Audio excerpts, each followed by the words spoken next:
Very funny. Hey guys, welcome to another 80s film review by The Clumsy Jedi. This week I'm going to review the film Flight of the Navigator, which came out in 1986. It was directed by Randall Kleiser and starred Veronica Cartwright, Joey Kramer, Cliff DeYoung, Sarah Jessica Parker, and Matt Adler. The summary of the film is a 12-year-old boy falls into a ravine, goes to sleep, and then wakes up 8 years later. And when the mystery is solved, it turns out to be something very unusual. Apparently, a UFO had snatched him, studied him, and then dropped him off at the wrong time because time travel was supposedly too hard on his fragile body. Well, to make a long story short, the boy and the UFO end up making friends, and they have a zany time trying to get back to his home in Florida.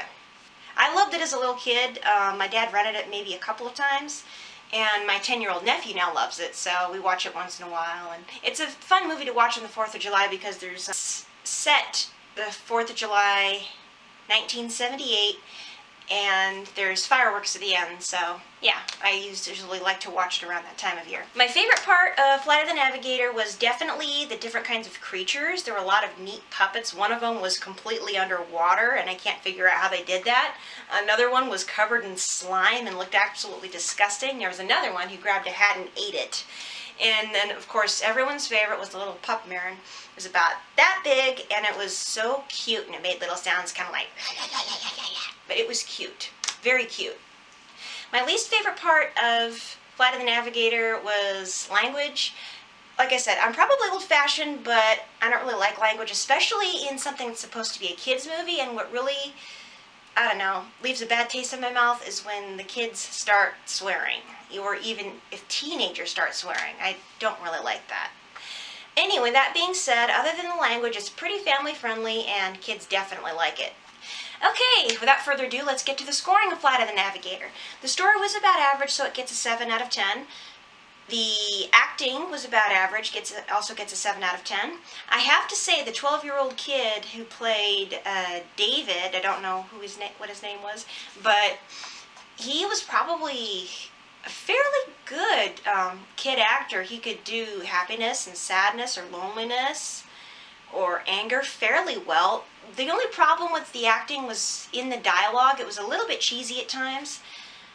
Which brings me to the script. That was also a 7 out of 10. It was about average for the 80s and something Disney. Some of it was sort of off, but it wasn't the worst script ever written in the 80s. That prize belongs to a different set of movies, which I will review later, much later.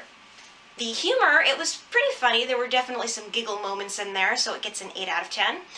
The music was one of the weak spots. It was sort of electronic and a little bit repetitive. The main theme was okay, but all that, the 80s stuff, honestly I don't think there was enough music. I think it would have benefited from a better score, so it gets a 6 out of 10. Cinematography was pretty good, especially the aerial shots over landscapes, so that gets an 8 out of 10. For an overall score for Flight of the Navigator of 7.1 out of 10.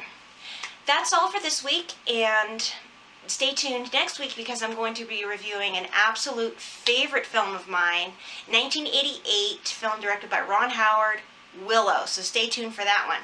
Until next time, this has been a Clumsy Jedi movie review. Bye guys!